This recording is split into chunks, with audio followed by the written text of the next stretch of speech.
Architectural Builder Supply is pleased to present you with this recording of the technical question that is listed in the title of this video. This call may be monitored and recorded for quality assurance. Rockwood 592 roller latches. Okay, I can help with that.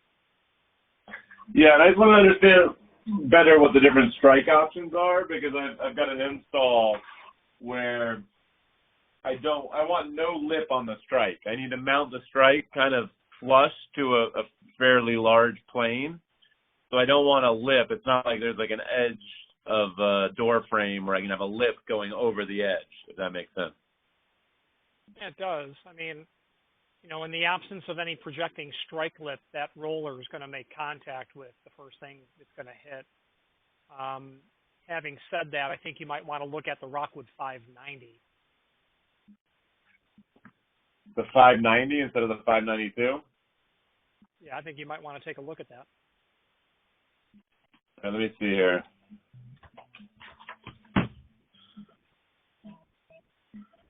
So I see the 590 roller latch. What strike does this come with? The one that's pictured. Doesn't it show? Oh, so that's right. And is that going to be, I guess what ideally we want the strike to be sort of raised off that plane so that that's the only thing that the latch contacts, right? Yeah, you don't want it to hit that outside corner of that, you know, plain sliced walnut lumber or whatever you're doing, you know.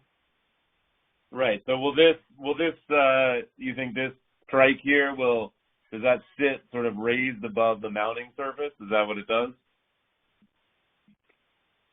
Well, I mean, it's gonna have to project off the face of the jamb to the point where the roller hits that first.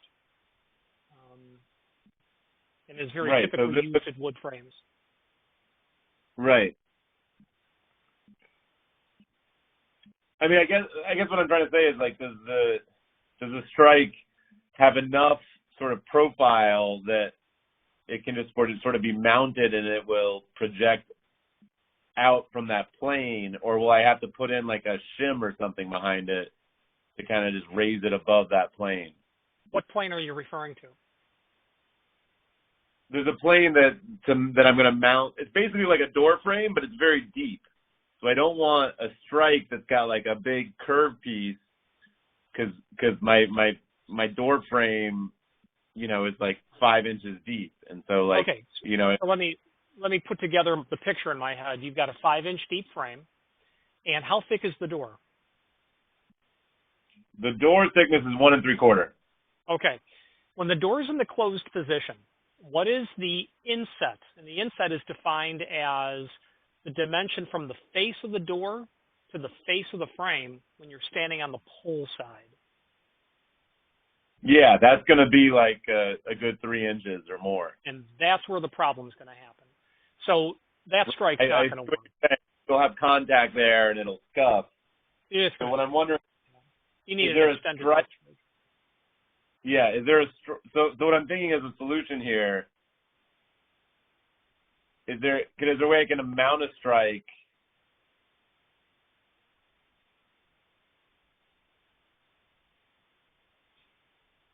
so that it'll catch the latch, and the latch can be sort of slightly recessed so that it's barely sticking above the top of the door and it doesn't contact that plane that I described? Yeah, you need an extended lip strike, you know, for a roller latch is what you need. It's not uncommon, you know, kitchens when they have a bunch of, you know, millwork in terms of the build out, you'll see that all the time. So is that just a piece of like my carpenter, like I created a wood piece that sits behind the strike, or is it a special piece of strike hardware? No, it would be the 592 strike. Imagine that in your head, except with that lip much longer. Now the problem is going to be you'll need a custom strike, which is the Rockwood 590 DA, because you're not going to want to have a lip to it. You're going to want it to basically be a flat piece of material. Sometimes what people do is, you know, take a piece of rectangular architectural metal and treat it as an on-ramp, so to speak, to the strike itself. But ideally, you're going to have a strike like the 592 strike with an extended lip on it. But we'd have to, and probably what you're going to end up having to do is cut that and putting a chamfer on it. Otherwise, yeah, your roller's going to hit all that. Mm-hmm. Well, I mean, I was hoping there was a way I could just sort of recess the roller. I have a far superior idea. Build the strike out so it's not in line with the plane, if that makes sense. Yeah, it does. I have a far superior idea. May I run it past you? Sure. Are you in my website right now? Yes. Okay. In that search box, top center, type in the two words, precision lock, and then just hit enter.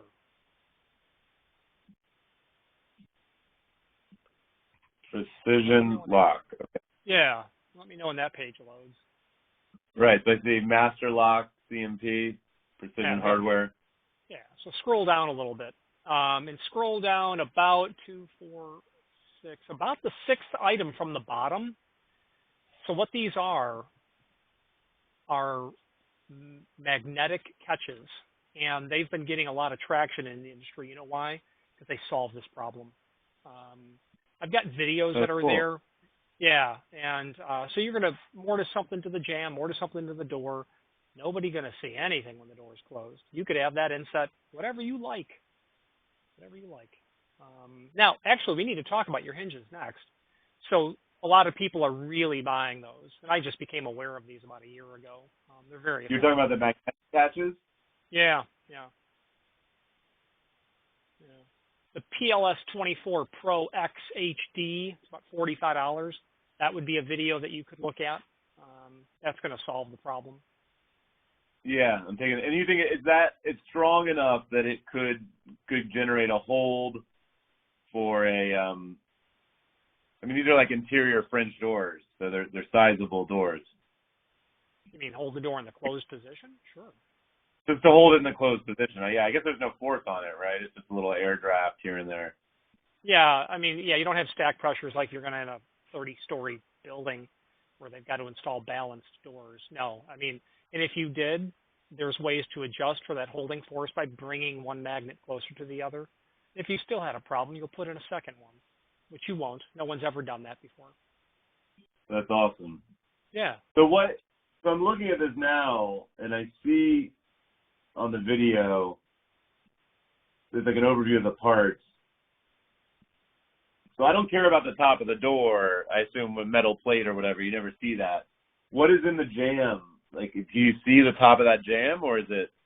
When you open the door and look up, if you're going to install it up at the top, at the header, yeah, you'll see that. When you open. And what's that you see? Well, the ones you're looking at could be the ones that look like a hockey rink. And I is don't. It like a little like white plastic? Is it? Oh no! It'll have a decorative cover. Those big ones are available in silver or black. You'll see something up there it kind of looks like a door position switch. Like a I see. There's a black coat on this. So maybe this is the black one. Yeah, that's a peel away. That's like a 20,000 thick piece of metal that just gets stuck on top of the magnet itself. All right. So in the jamb, you put the magnet, and then you throw that sort of oval-shaped metal piece over the top. Yeah.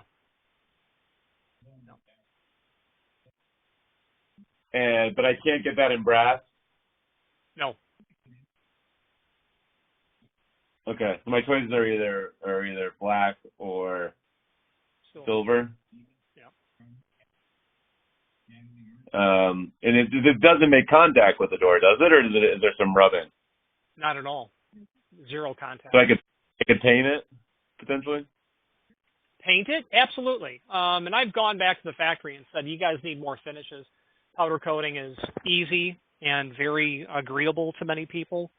There's hundreds of colors in the spectrum, right? So powder coating would be great on that stuff.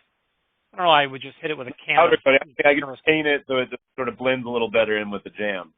Yeah, right on. Yeah, or if you wanted to get really nuts, we could look into having a factory make 38 thousandths thick.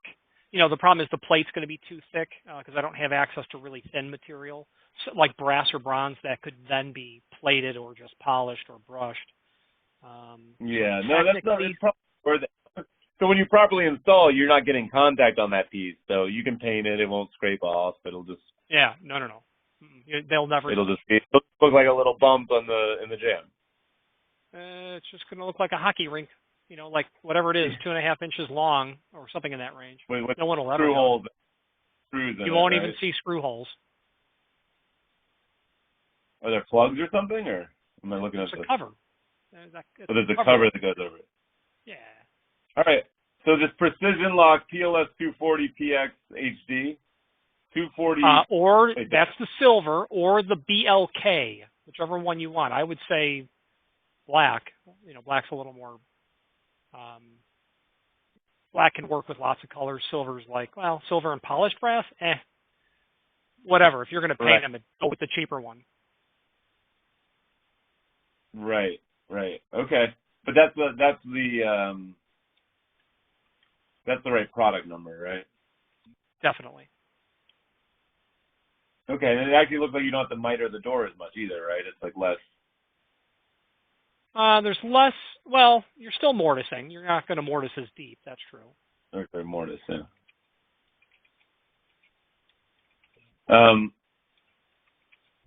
Excellent. What kind of shipping speed do you guys have? You ship out of Yeah, it is what it is. You know, wherever it's going to. Yeah. Okay. I really appreciate this. Thank you.